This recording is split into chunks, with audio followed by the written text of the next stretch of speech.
Herkese merhaba arkadaşlar. Bugün 9 Ekim 2023 Orta Doğu ve Arap Dünyası Ne Konuşuyor programına hepiniz hoş geldiniz. Hepinizin yakından takip ettiği gibi oldukça kanlı bir süreci görüyoruz. Gözlerimizin önünde yaşanıyor. Şimdi ben bölgeden öncelikle tabii İsrail-Filistin savaşına dair topladığım bilgileri aktaracağım. Yine bölgeden birkaç tane haberim var. Her yayında yaptığımız gibi siz sorularınızı başına büyük harflerle soru yazarak chat kısmına yazın lütfen. Bölge haberlerini aktarmayı bitirdikten sonra chat kısmına bakacağım. Sorularınızı da cevaplayacağım arkadaşlar. Birlikte bu meseleyi de konuşacağız.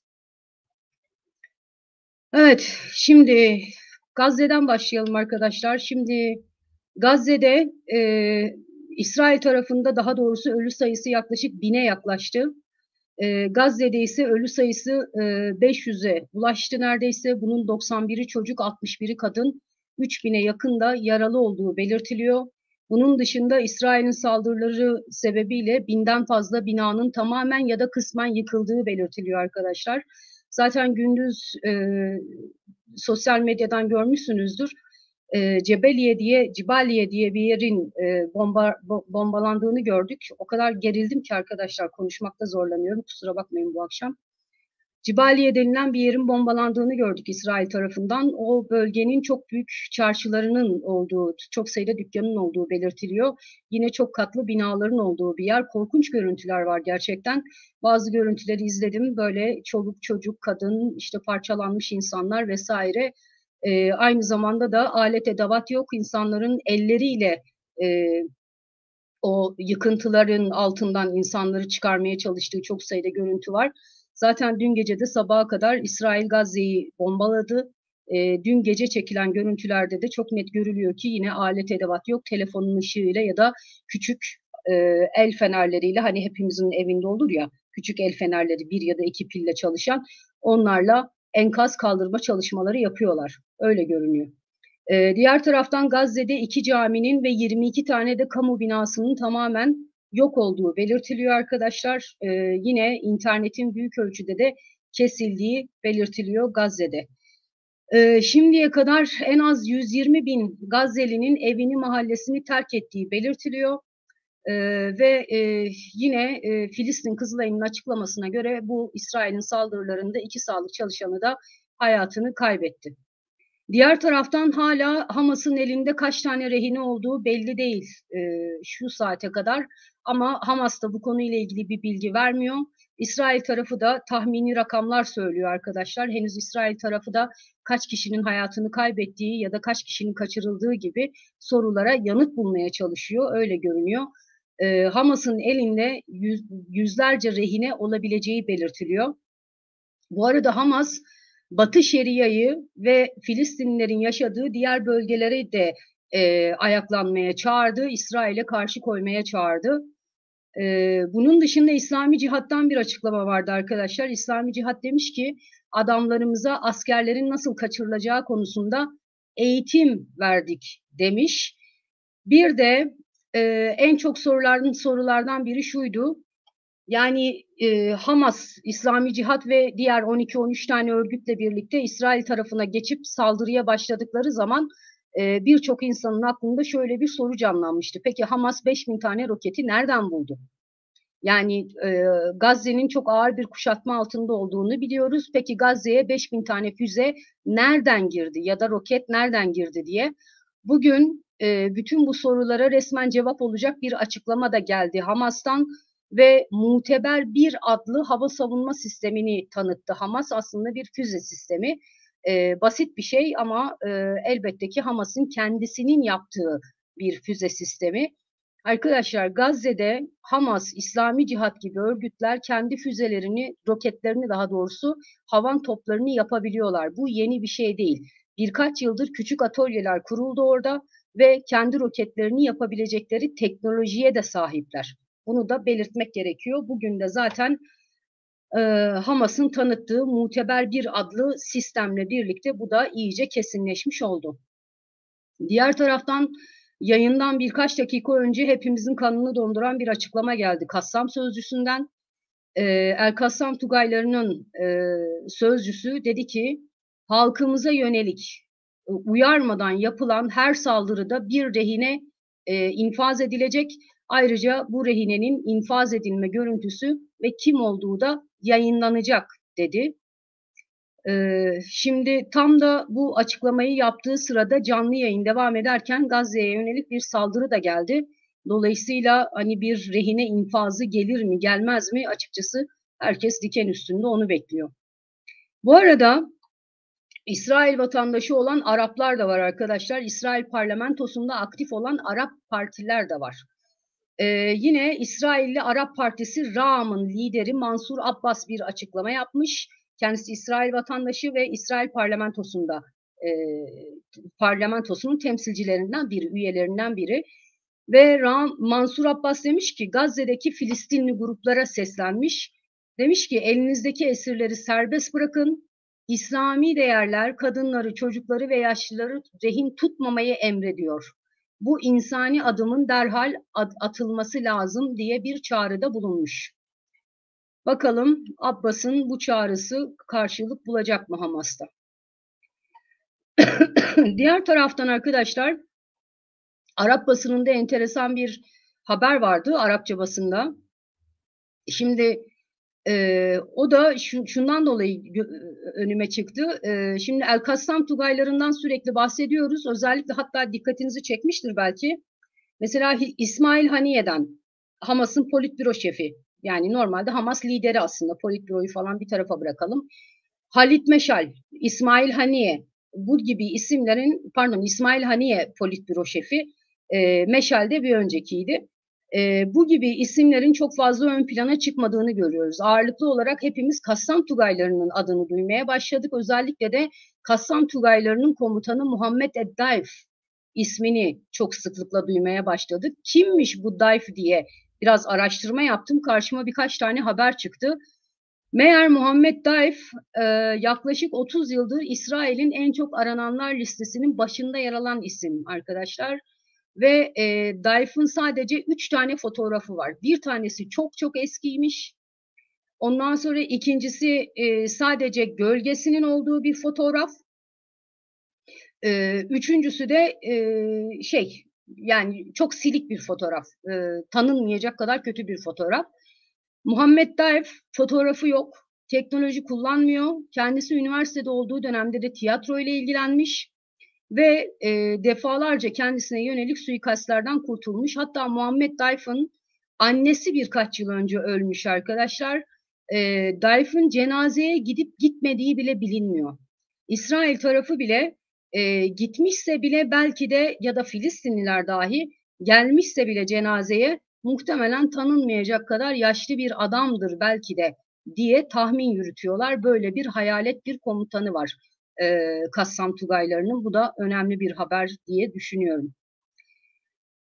Diğer taraftan İsrail tarafına bakacak olursak arkadaşlar, İsrail Savunma Bakanı'nın gündüz bir açıklaması vardı. Ve Savunma Bakanı dedi ki Gazze'de tam bir kuşatma uygulayacağız. Bundan sonra Gazze'ye elektrik yok, yiyecek yok, su yok.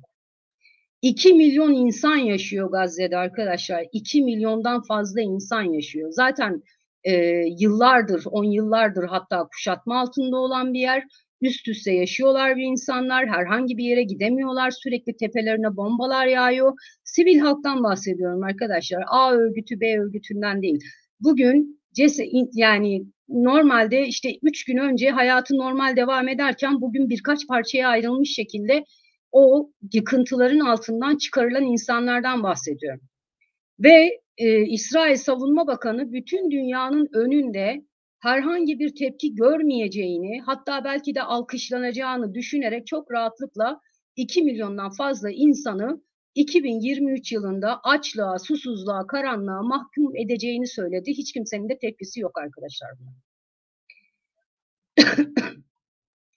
Diğer taraftan İsrail tarafının yine ölü sayısının 1000'i aştığını söylemiştim arkadaşlar. İsrail tarafından da çok acı hikayeler gelmeye başladı. Açıkçası özellikle partiye katılanlar, ondan sonra yerleşim birimlerinde hayatını kaybeden çocuklar var, genç insanlar var, yaşlı insanlar var. Onların hayat hikayeleri dökülmeye başladı İsrail basınına. Bu arada İsrail basınında Haaretz çünkü çok ayrı durur, tamamen İsrail basını değildir. Çok ters köşe yazıları ve haberleri vardır gerçekten.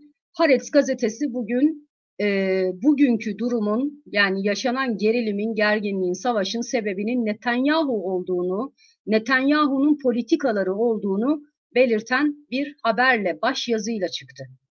Bunu da belirtmemiz gerekiyor. Son bir haber daha aktarayım arkadaşlar. Yine bu da son yayına girmeden kısa bir süre önce belli oldu.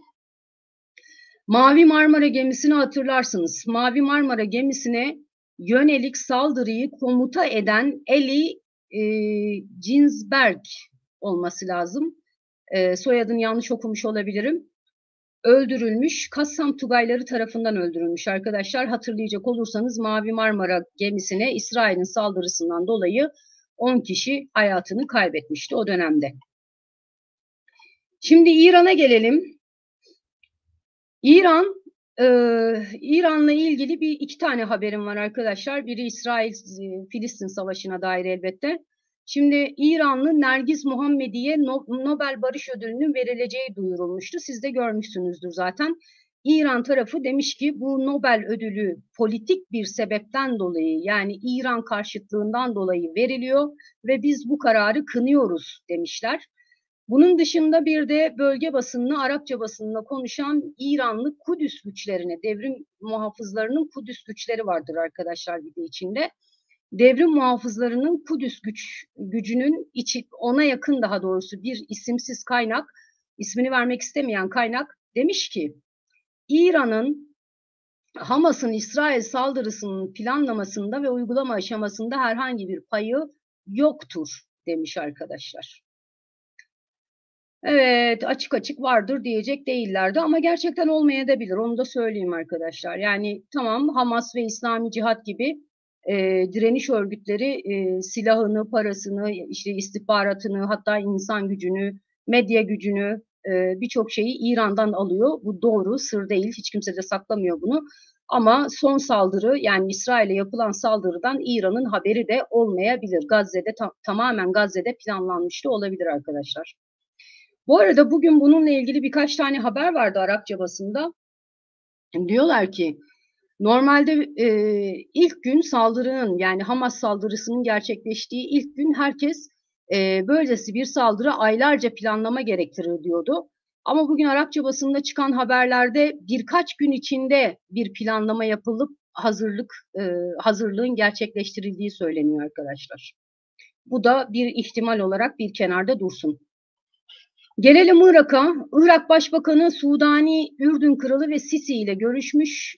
Elbette konu İsrail-Filistin savaşı ya da çatışması ve Sudani ısrarla tansiyonun düşürülmesi gerektiğini, bölgenin tansiyonun büyümesi halinde bölgenin bu işten çok büyük zarar görebileceğini söylemiş.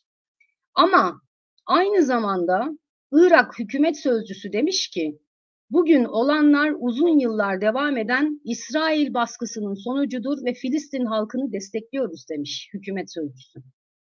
Bu arada Irak sokaklarında da Filistin'e destek konvoyları tur atıyor, devam ediyor ve Irak'ın en önemli siyasi liderlerinden, siyasi isimlerinden biri olan Muqtada Es-Sadr, ki sokak gösterileri ya da sokağa çıkan kitleler üzerinde çok büyük etkisi vardır Muqtada Es-Sadr'ın. Şiidir kendisi. Hem dini liderdir arkadaşlar, hem de aynı zamanda zamanında Amerika Irak'ı işgal ettiği zaman ilk Amerikan karşıtı silahlı direniş örgütünü kuran ailedendir aynı zamanda. Muqtada Es-Sadr, Irak siyasetinin en enteresan ama en güçlü karakterlerinden biridir. Şimdi Muqtada Es-Sadr da Filistin'i desteklediğini söylemiş. Aynı zamanda da bu hafta Cuma günü 1 milyon kişiyi Filistin'e destek vermek üzere sokaklara çağırmış arkadaşlar. Şimdi Muqtada Es-Sadr 1 milyon kişiyi toplar mı? Toplayabilir. Çünkü daha önce de 1 milyonluk gösteriler için çağrı yaptı ve 1 milyon insanı gerçekten sokağa indirdi. Bakalım bu defa yapabilecek mi? Suriye'ye geçelim. Şimdi İsrail-Filistin meselesine hepimiz kilitlendik ama diğer taraftan Suriye'ye yönelik Türkiye'nin daha doğrusu Suriye'nin kuzeyine yönelik hava saldırıları operasyonu devam ediyor arkadaşlar. Son olarak Türkiye, Suriye'nin kuzeyinde Fırat'ın doğusundaki SDG'nin, Suriye Demokratik Güçleri'nin polis gücü olan asayiş polis gücü arkadaşlar. SDG ya da Türkiye'deki adıyla YPG de askeri güç. Asayişi yani polis gücünün eğitim alanını vurmuş Türkiye.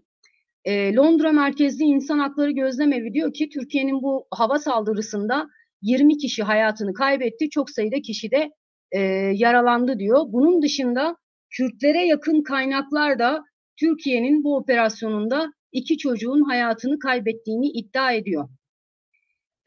Bir de yine Fırat'ın doğusundaki yönetimden bir açıklama var. Demişler ki Türkiye'nin petrol sahasını vurması sebebiyle en az 100 milyon dolarlık zararımız var demişler.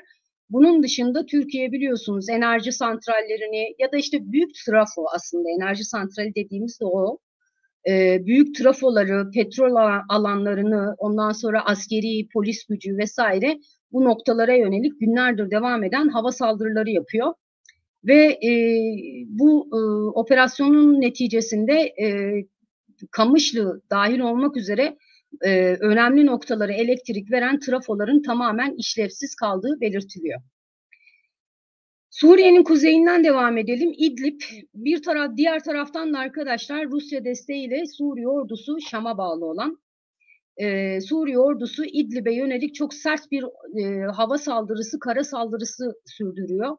Biliyorsunuz geçtiğimiz hafta Humus kentindeki bir askeri akademideki mezuniyet törenine silahlı dronlarla cihatçılar tarafından saldırılar gerçekleştirilmişti.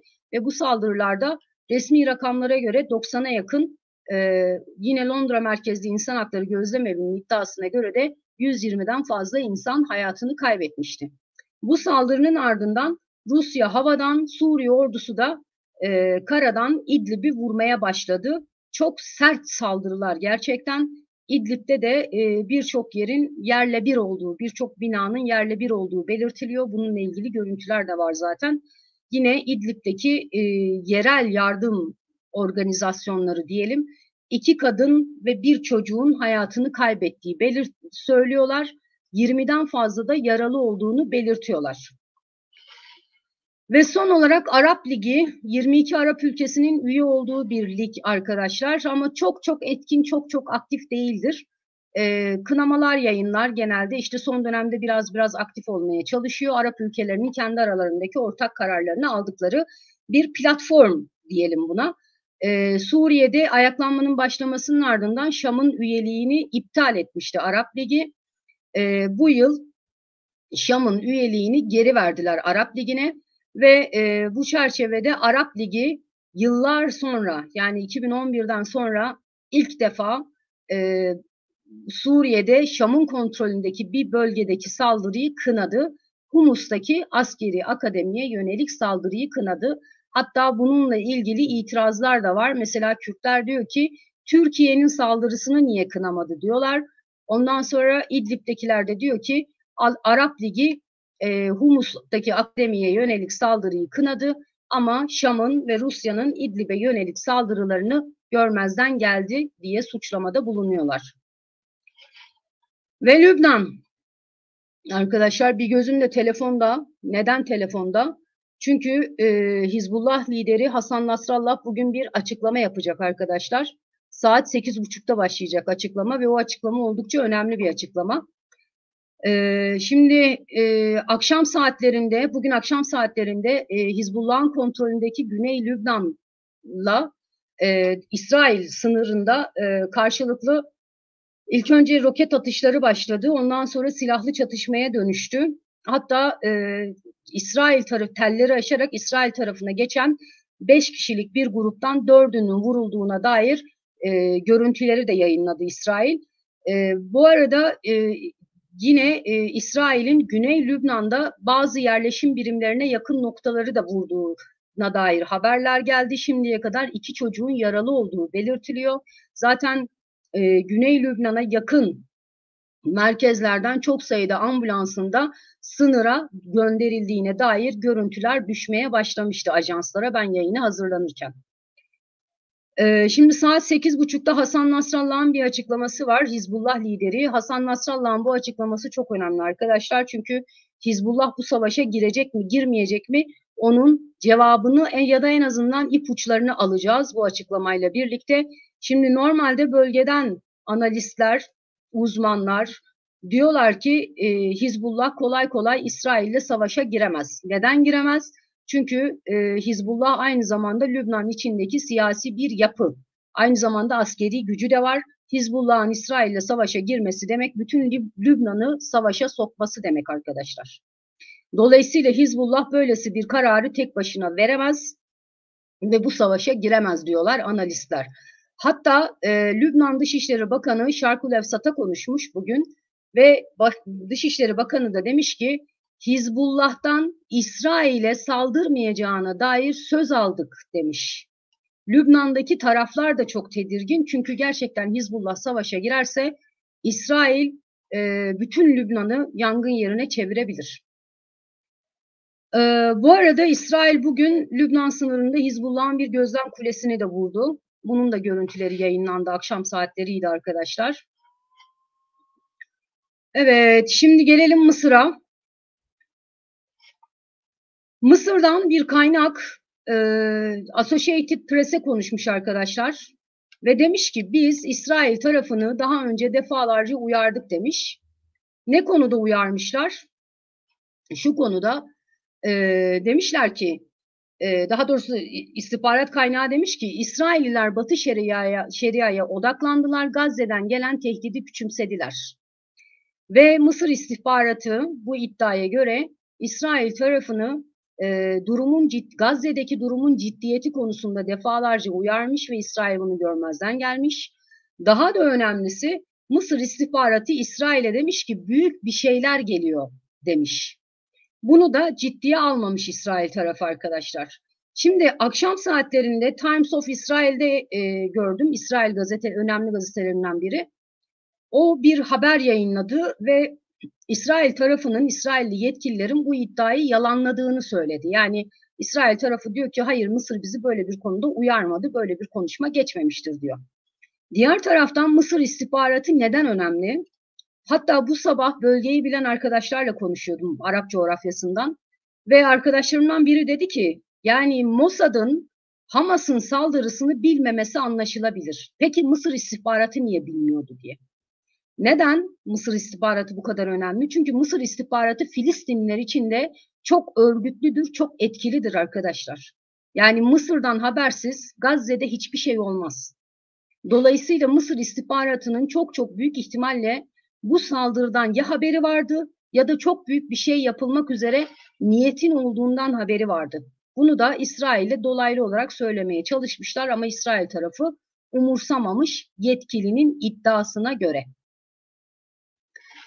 Şimdi diğer taraftan Mısır içinde başka bir tartışma da İskenderiye kentinde düşük rütbeli bir polisin iki İsrailliyi bir de Mısırlıyı vurması meselesi. Bu konuyla ilgili de halk ikiye bölünmüş durumda arkadaşlar. Destek olanlar, iyi ki yapmış eline sağlık oh olsun diyen var. Diğer taraftan hayır böyle bir şey yapılamaz. Bizim İsrail'le bir barış anlaşmamız var. Bu çerçevede hareket edilmesi lazım. Sivillere yönelik hele İskenderiye'de turistik amaçlarla bulunan sivillere yönelik böylesi bir eylem kabul edilemez diyen de var. Aynı şekilde kara mizahını yapanlar da var arkadaşlar. Mesela sosyal medyada özellikle çok aktif sosyal medyayı kullanır Arap dünyası. Sosyal medyadaki bu kara mizah örneklerinden birinde diyor ki bizim İsrail ile barış anlaşmamız olduğunu söylemeyin bana, hatırlatıp durmayın. Kimse bize sormadı, bir sabah uyandık ve kendimizi barış yapmış olarak bulduk. Yani bizi bağlamaz demeye getiren bir kara mizah da yapmışlar.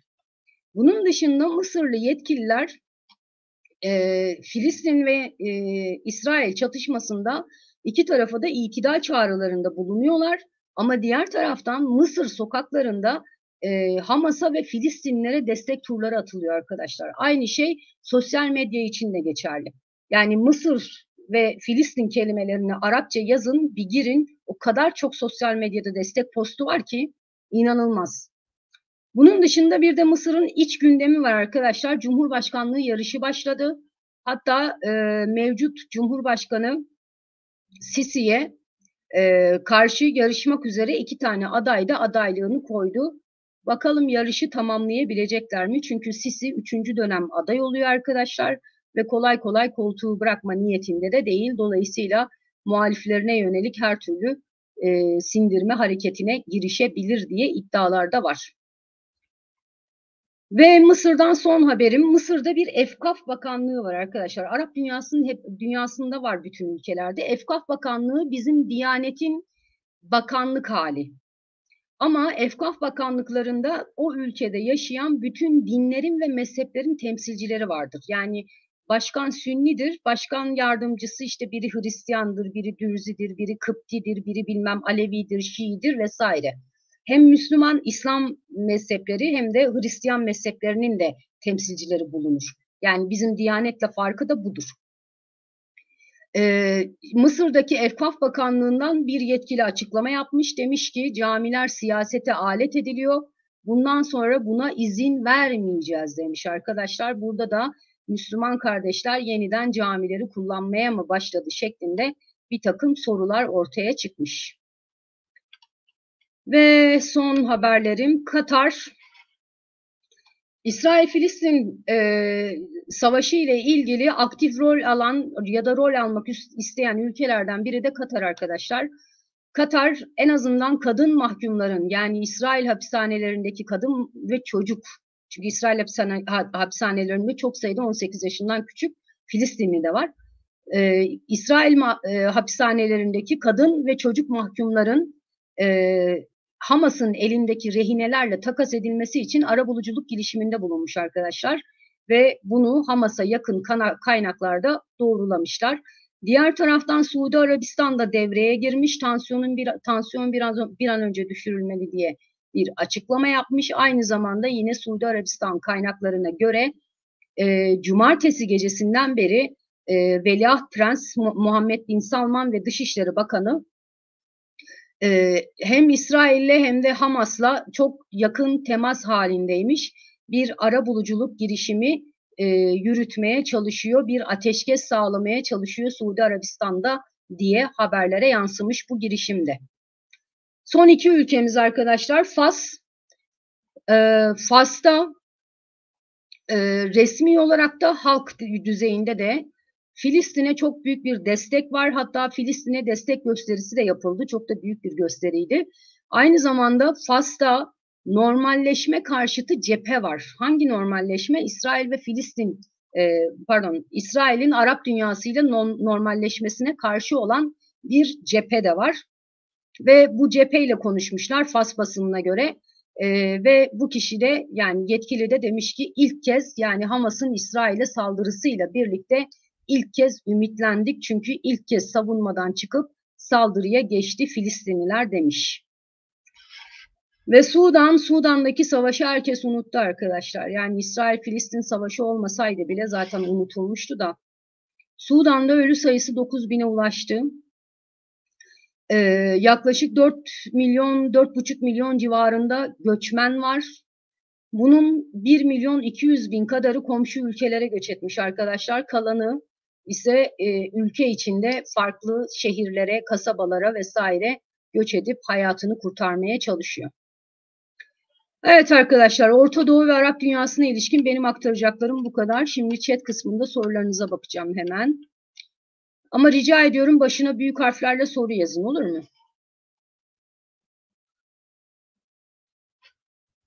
Şükran Yerci demiş ki Hamas rehinelerden birini infaz ettiği doğru mu? Onu bilmiyorum. Çünkü ben yayına hazırlandığım sıralarda Kassam Tugaylarının açıklaması daha yeni düşmüştü. Yani infaz edeceğiz, infaz görüntüsünde yayınlayacağız şeklindeki açıklama daha yeni düşmüştü arkadaşlar. Bu arada telefonumu kontrol ediyorum. Evet. Bir taraftan da Hasan Nasrallah'ın konuşmasını takip etmeye çalışıyorum da eğer önemli bir şey olursa size hemen aktarabileyim diye. Evet arkadaşlar bakalım başka ne var?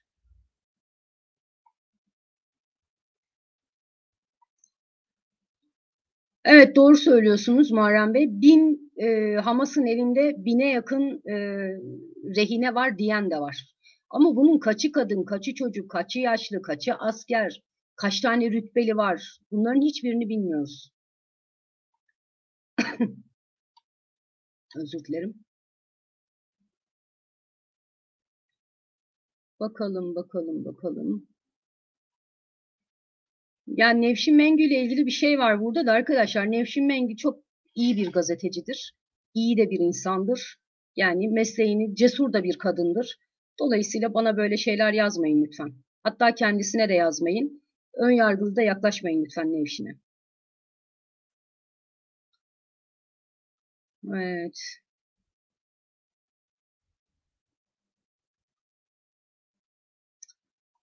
Alper Sertbaş. Hediye Hanım selam. Bugün kitap soruldu. Bölgenin geçmişi hakkında Nevşin de size yönlendirdi. Kitap tavsiyesi bekleyen izleyicileriniz var. Tamam, bu yayının konusu değil ama hemen elimin altında olduğu için size bir kitap tavsiye edeyim arkadaşlar. Geçtiğimiz günlerde ben bir programdan dolayı kendi izleyicilerime de tavsiye etmiştim. Şu kitabı tavsiye ediyorum. Yani bölgenin geçmişini ta Memlüklerden alarak Soğuk Savaş döneminin sonuna, hatta Arap ayaklanmasına kadar götüren bir kitap. Kalınca bir kitap, biraz pahalı bir kitap ama tek kitapta birçok şeyi, birçok konuyu okuyabilirsiniz. Genel olarak da bölge tarihine, siyasetine, ne olmuş, ne bitmiş, bütün bunlara vakıf olabilirsiniz. Eugene Rogan, Araplar Bir Halkın Tarihi. Pegasus yayınlarından çıkma, tercümesi de çok kaliteli, çok iyi bir tercümesi var. Onu da söyleyeyim arkadaşlar. Bunun dışında da yayınlarımı düzenli takip ederseniz eğer, hemen hemen her yayında mümkün olduğunca kitap tavsiyesinde bulunmaya çalışıyorum. Bu kitap tavsiyesi için kusura bakmayın. Bugün de çünkü 2 kişi daha yazmıştı. Cevap vermek istedim. Evet, soruya bakalım. Muharrem Palaz demiş ki İsrail Hamaslıları kapı numarasına kadar biliyor deniliyordu. Bu silahlar Gazze'de nasıl yapılıyor, tespit edilemiyor mu? İsrail'in güvenlik ve istihbaratının çok güçlü olduğu abartılı mı? Evet, burada biraz abartı da var. Bu zaten az çok bilinen bir şeydi. Hani bölgede, çünkü mitler önemlidir arkadaşlar. Bir şeylerin mitleştirilmesi de önemlidir. Ama diğer taraftan zaten Gazze çok küçük bir yer. 2 milyondan fazla insanın yaşadığı bir yer. Dolayısıyla hani işte 4 katlı bir binanın giriş katındaki bir küçük odada da roket üretiliyor olabilir. Yani Gazze'de Hamas ya da İslami Cihat gibi örgütlerin ayrıca böyle askeri kompleksler vesaire falan, öyle bir yerleri yok. Halkla iç içeler zaten. O yüzden mesela Gazze'ye saldırılar olduğunda sivil kayıplar çok fazla olur. Bir de arkadaşlar, yeni gelenler için söylüyorum. Bu kanalda küfürlü kelime kullanılmıyor. Ona da dikkat edersek sevinirim. Evet. Bakalım başka ne var?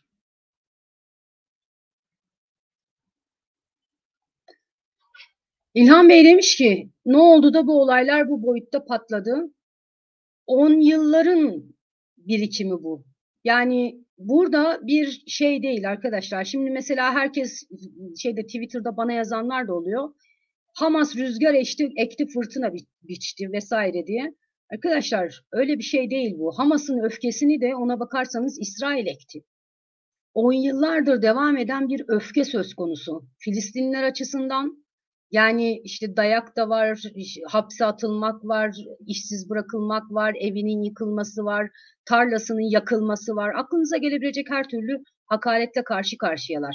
Diğer taraftan bakıldığında İsrail'de kendince, İsrail perspektifine döndüğümüz zaman da İsrail'de orada dört başı mamur bütün kurumlarıyla ve tam kontrolü kendisinde olmak üzere bir devlet kurmaya çalışıyor. Dolayısıyla iki taraf birbirini kırdıkça kırdı, kırdıkça kırdı, kırdıkça kırdı. Kırdı derken yani ezip geçti anlamında. Ve birike bugüne geldi en nihayetinde.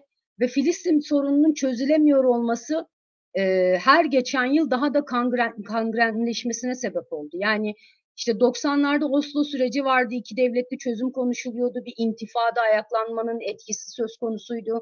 Filistinli grupların bir gücü söz konusuydu. Yani dünyada en azından Filistin lehine esen, zaman zaman azalsa da rüzgar söz konusuydu. Bütün bunlar geçtiğimiz yıllar içinde azaldıkça Filistinliler kendilerini daha da sıkışmış hissettiler arkadaşlar. Son olarak da Arap dünyasında İsrail ile Arap ülkelerinin normalleşmeye başlamasıyla birlikte evet artık Filistin davası öldü, ölecek. Biz kaybedecek zaten bir şeyimiz yok. O zaman resmen kamikaze eylemi yaptılar. Yani Gazze'nin bombalanacağını Hamas da biliyordu arkadaşlar. Kendileri bile öleceklerini bile bile yaptılar böylesi bir eylemi. Bu kesinlikle karşılıklı etki tepki ve tek bir sebebe hatta birkaç tane sebeple sınırlandırılabilecek bir şey değil. Geçmişinde 100 yıllık neredeyse hatta 1850'lerden filan alabiliriz süreci. 200 yıldan fazla bir süredir devam eden bir kıyım söz konusu karşılıklı. Evet, bakalım Maria Boss mu? Evet. Bir göç dalgası olursa ne kadar göçmen gelir Türkiye'ye? Çok göçmen gelir Türkiye'ye. Açıkçası orada çünkü bir de e, taraflar birbirlerini iterler. Şöyle ki arkadaşlar Lübnan da göç veriyor şu anda, Suriye de göç veriyor, Ürdün de göç veriyor. Şimdi 2 milyon insan eğer Gazze bir kara operasyonuyla tamamen dümdüz edilirse oradaki 2 milyondan fazla insanın gidecek yeri yok. Bölge ülkelerine dağılacaklar. O bölge ülkelerinden biri de Türkiye ve bir kere daha milyonlarca insan yollara düşmüş olacak. Sadece onunla da sınırlı kalmayacak arkadaşlar. Gazze demek Batı Şeria'nın da sigortasıydı. Her ne kadar geçinemiyor olsalar da Gazze düşerse eğer, yani Gazze tamamen İsrail'in kontrolüne geçerse ve oradaki Filistinliler bir şekilde oradan kovulurlarsa böylesi bir durumda İsrail yönünü Batı Şeria'ya çevirecektir. Diğer Filistinlerin yaşadıkları yerlere çevirecektir. Yani şu anda biz Gazze'deki 2 milyon insanı göçmen sayıyoruz ama bu sayı 6-7 milyona çıkacaktır. Evet. Bakalım. Heisenberg, sizce Hamas'ın bu eyleminin baskın sebebi İsrail'le normalleşme süreçleri yoksa İsrail'in giderek artan şiddeti mi? İkisi de var.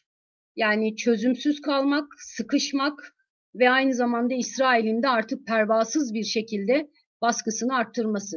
Ya düşünün İsrail o kadar çığırından çıktı ki İsrail yönetimi. Bu arada arkadaşlar Yahudilerden bahsetmiyoruz. İsrail devletinden bahsediyoruz. İkisi arasında ciddi fark var, onu da belirteyim. İsrail devleti yönetimi o kadar çığırından çıktı ki arkadaşlar, mesela geçtiğimiz yıl Birleşmiş Milletler bir rapor hazırladı.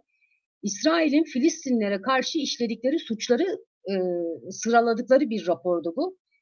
Ve İsrail yönetimi Birleşmiş Milletleri antisemitik olmakla suçladı. Yahu bu adamlar bu raporda, bu kadınlar ya da bu kadar araştırmacı bu raporda ne yazmış? Acaba ben gerçekten bunu yapıyor muyum, yapmıyor muyum? Karşımda Birleşmiş Milletler var demiyor. Sadece orada İsrail devletinin yaptığı ayrımcılık, baskı, işte hukuki, bürokratik engeller, sağlık hizmetinden, eğitim hizmetinden mahrum bırakma gibi akla gelebilecek birçok suçu alt alta gördüğü zaman diyor evet sen Yahudi karşıtısın, antisemitiksin gibi. Şimdi Birleşmiş Milletler'e bunu yapan İsrail normal Filistinli'ye ne yapmaz?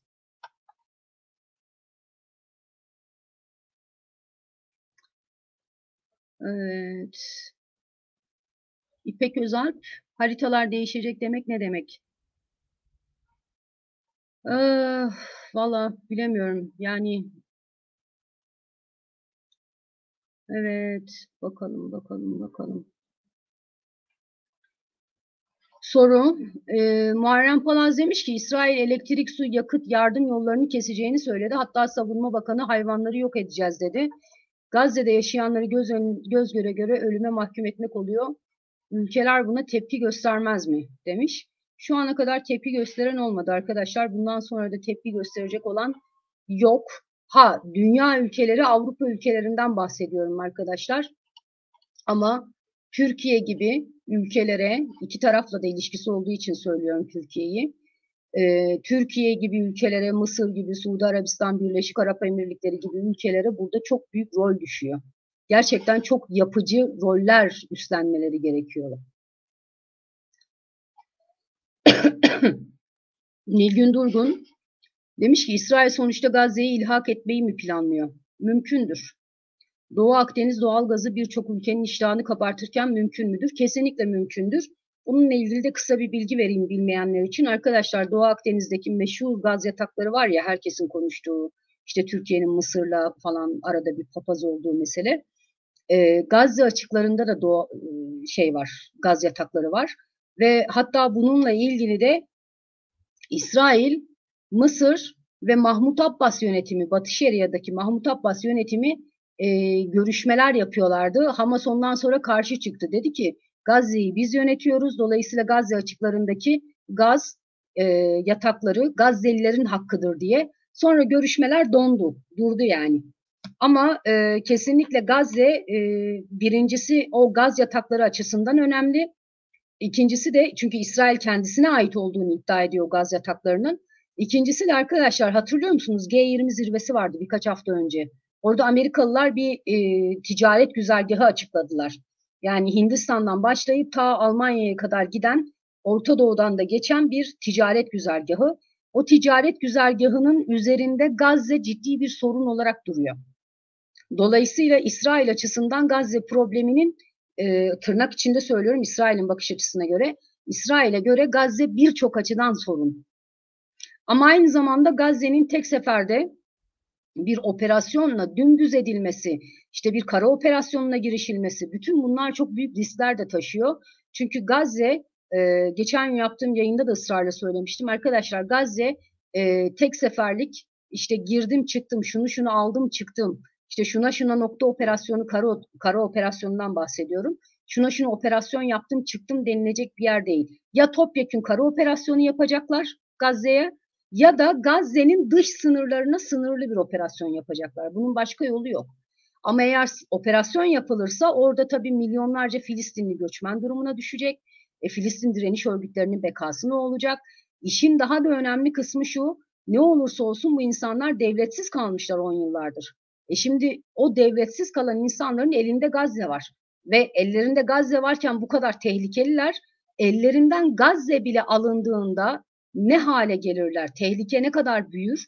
Bununla ilgili de bir takım hesaplar yapmak durumunda İsrail tarafı. Evet, bakalım.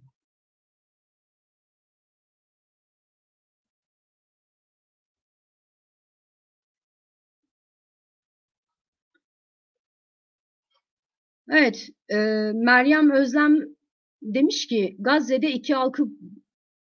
Gazze'deki halkı boşaltmak istiyorlar. Anladık ama elinde nasıl tutacak? Tutar arkadaşlar. Çünkü halkın boşaltılması değil sadece. Orada direniş örgütlerini de boşaltacak en nihayetinde.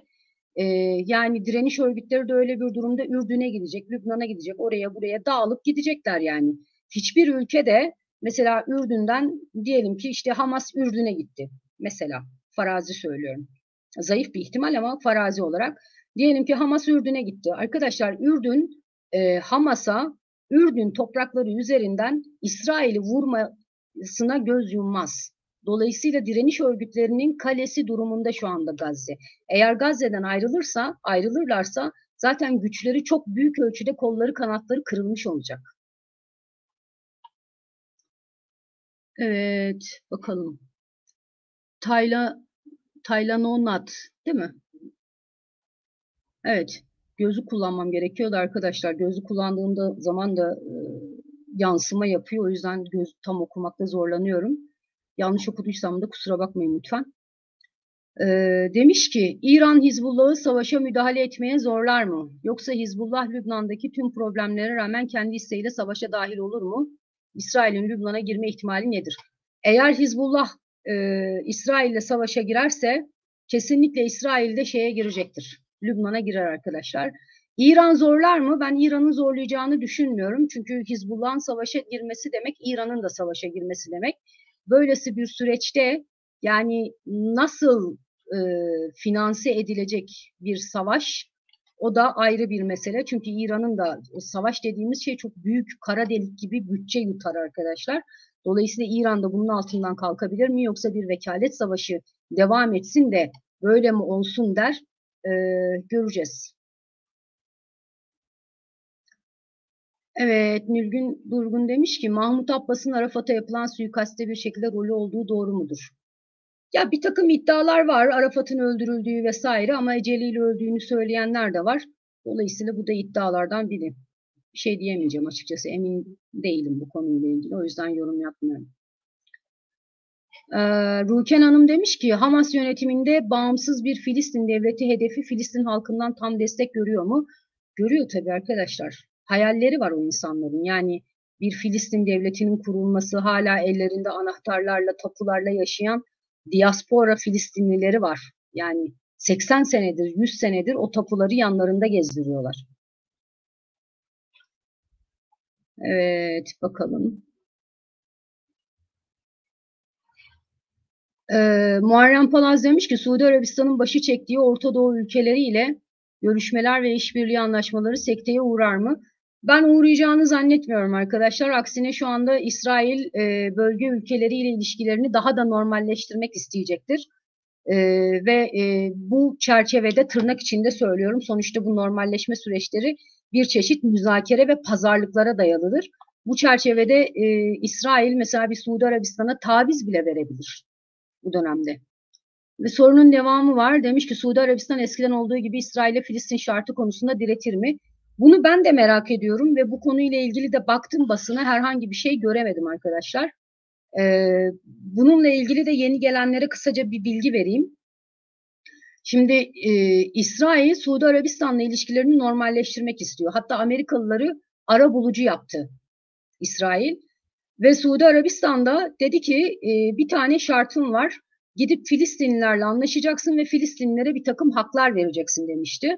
Filistinliler de 4-5 maddelik bir talep listesi hazırlamıştı. İsrail'den talep listesi. Ama aynı zamanda bununla ilgili işte Amerikalılar konuşurken İsrailliler acaba bu talep listesi gerçekçi mi değil mi? Onu ölçmeye çalışırken o günlerde Amerika ile Suudi Arabistan biraz daha yakınlaşmaya başladı ve ortaya çıktı ki Suudi Arabistan aslında İsrail'le normalleşme karşılığında Amerika'dan iki şey istiyor. Bir, yüksek teknoloji, son teknoloji silahlar. İkincisi de nükleer santral kurabilmek için yeşil ışık.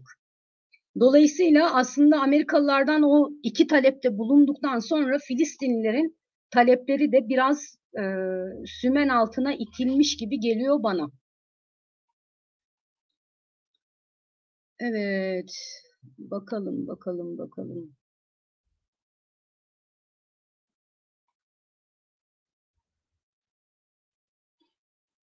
Ulaş Hanoğlu demiş ki Hamas sivilleri serbest bırakması mümkün mü? İnşallah bırakır. İnşallah. Bu önemli kozu verirse rahat eden İsrail daha saldırgan olmaz mı? Olabilir ama aynı zamanda İsrail açısından, Netanyahu yönetimi açısından da ciddi bir baskı unsuru olur. Yani sivilleri sen öldürdün, sen katlettin. Acaba şöyle olsaydı, şöyle yapsaydın katledilmeyebilirler miydi? Böyle olsaydı kurtarabilir miydin diye bir takım baskılar olacaktır arkadaşlar.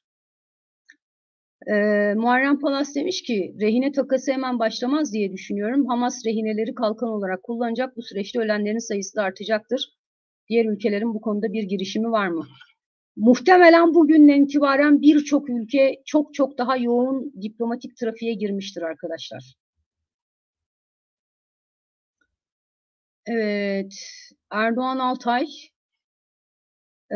demiş ki ilhak işgal edilen coğrafi olarak artık somut olarak var olmayan bir ülkenin nasıl tam bağımsız devlet olma özelliği olabilir? Evet, zor.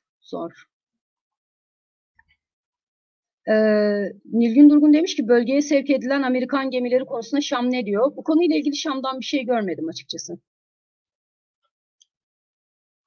Evet, Fabrizio Novello demiş ki İsrail-Hamas çatışması bölgesel çatışmaya dönüşürse bunun Ukrayna-Rus çatışması nasıl bir yansıması olur? Vallahi bilemiyorum açıkçası. Yani bölgesel çatışmaya dönüşürse nasıl olur diye henüz senaryoları bile düşünmüş değiliz tam olarak. Yani senaryolar bile belirginleşmiş değil. Evet, başka sorunuz var mı arkadaşlar?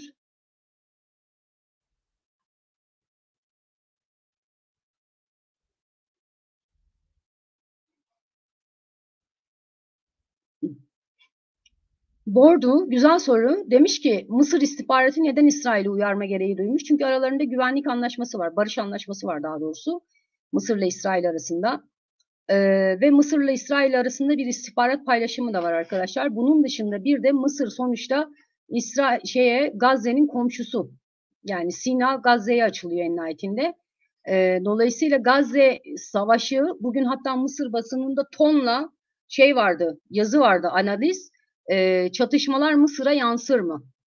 Yani İsrail-Filistin çatışması büyürse eğer bunun Mısır'a etkisi ne olur? Göçmenler Mısır'a akar mı? Şeklinde bir takım analizler var. Dolayısıyla Mısır'ı doğrudan etkileyeceğini bildiği için paylaşmıştır diye düşünüyorum. Aslında paylaşmaya çalışmışlar. Tam olarak açıkça da söylememişler yani.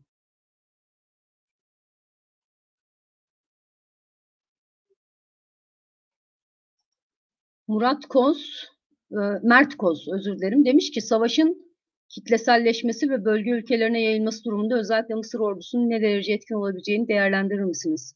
O konuda bilgim yok benim. Bu askeri analist işi arkadaşlar. Ben de asker değilim. Gökhan Murat.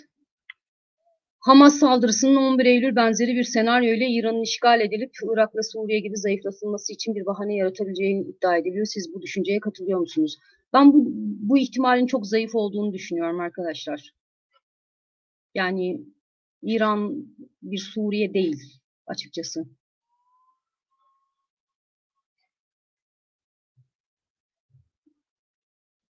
Hamas ve diğer Muharrem Palaz demiş ki Hamas ve diğer yanında olan örgütler birkaç cephe açarlarsa İsrail bu durumda zorlanır mı? Zorlanabilir ama ne olursa olsun İsrail'in hava gücü var arkadaşlar, kara gücü var. Yani Hamas ya da İslami Cihat gibi örgütler tamam roket üretiyor, füze üretiyor vesaire ama bir işte seri üretim ya da işte sanayi tipi üretim vesaire değil bunlar. Ama İsrail'in arkada e, deli gibi vızır vızır çalışan bir askeri sanayisi var. Bütün bunlar kıyaslandığı zaman İsrail ile Hamas'ın, İslami Cihad'ın çok kanlı olur savaşı. Yani gerilla tipi savaşa karşı düzenli ordunun savaşı gibi bir şey olur. Çok kan dökülür, çok insan katledilir böyle bir durumda iki taraftan da. Ama en nihayetinde uzun vadede bakılacak olursa İsrail ordusunun baskın gelmesi ihtimali çok daha yüksek yani.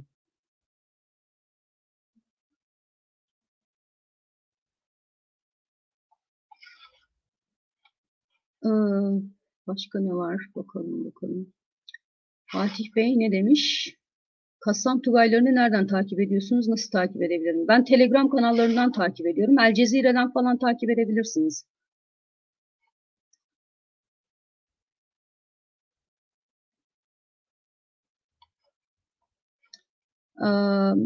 Mehmet Ali Kuluzade demiş ki Hizbullah Amerika'ya biz Ukrayna değiliz sizi mahvederek demesi doğru mu?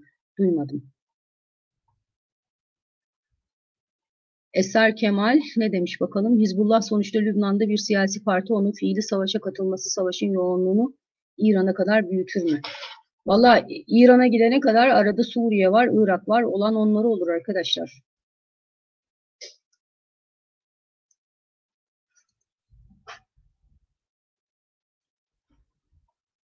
Güzel soru. Can Bey demiş ki İsrail Türkiye'nin Hamas ile ilişkisini tamamen kesmesini arka planda istemiyor olabilir mi? En azından müzakere kanallarını tam kaldırmamak adına. Tabii ki.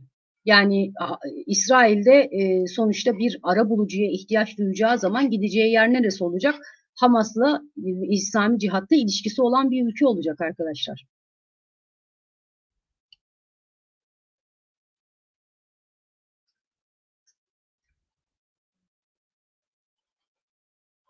Hasan Sabbah, Hizbullah'ın savaşa dahil olursa İsrail'in bunu karşılayacak askeri kapasitesi var mı? Vallahi arkadaşlar çok bilmiyorum. Yani sonuçta şey var 2006 yılında Lübnan'a olan oldu ama sonuçta İsrail ordusu da Hizbullah'tan dayak yedi resmen o zaman 2006'da. Dolayısıyla hiçbir şey diyemiyoruz bu konuda. Neden diyemiyoruz? Çünkü Hizbullah'ın elinde ne var onu bilmiyoruz.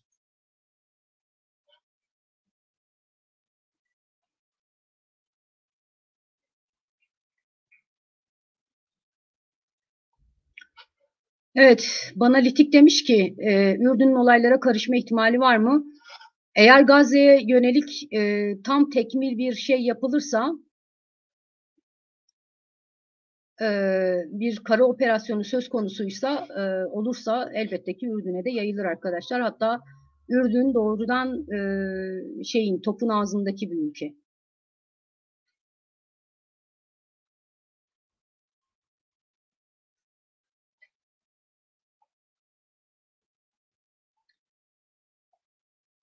Evet. Şimdi başka da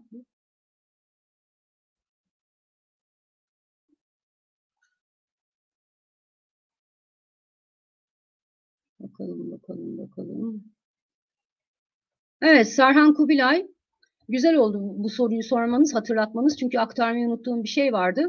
Serhan Bey demiş ki Amerikan uçak gemisi filosunun olaylara müdahil olma durumu olur mu?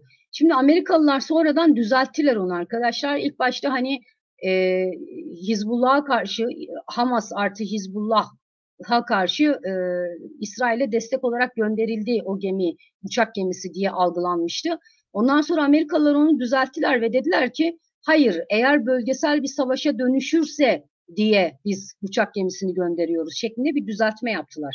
Ama eğer bölgesel bir savaşa dönüşürse elbette. Ben açıkçası Amerikan uçak gemisinin işte Filistinlileri ya da Gazze'yi bombalayacağını vesaire düşünmüyorum.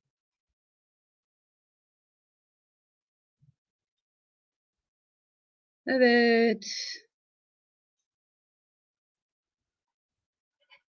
Alper Sertbaş demiş ki biz Gazze'ye su ve ilaç tedariği dahi sağlanamıyor diye zannederken ki sağlanamıyor gerçekten. Bu kadar militan ve silah gücü nasıl temin edilmiş? Refah sınır kapısından arkadaşlar. Sınır kapısının altında şey var. Tüneller var. İsrail zaman zaman o tünelleri vuruyor.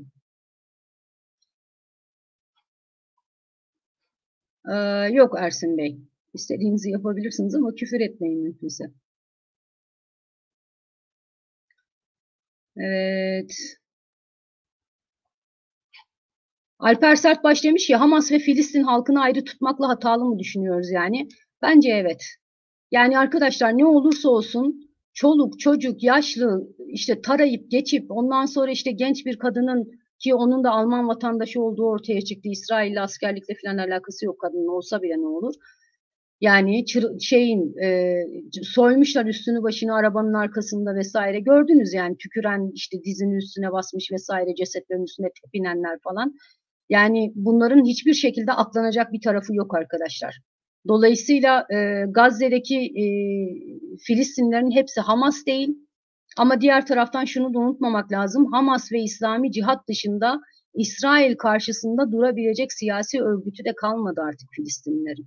Yani bir mecburi karşılıklı bir dayanışma hali de söz konusu orada. Ama bizim kesinlikle ikisini ayırmamız lazım. Yani sapla samanı karıştırmamamız gerekiyor.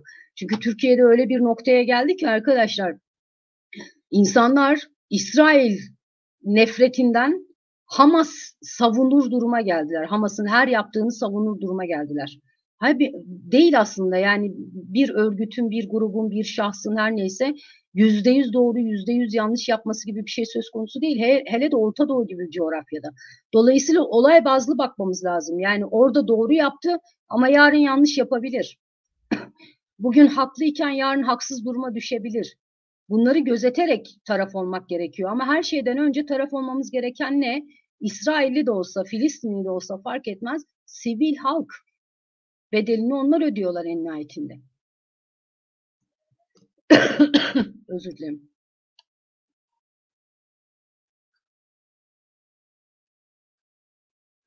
Evet. Evet arkadaşlar bir saate geliyor. Dolayısıyla toparlıyorum.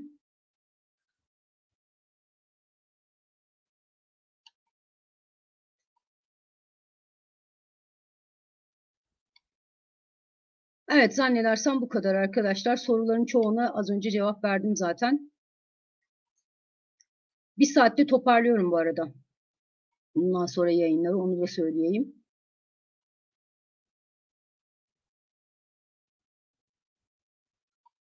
Cevap vermediğim soru var mıdır diye düşünüyorum. Çünkü tekrar soruları da var.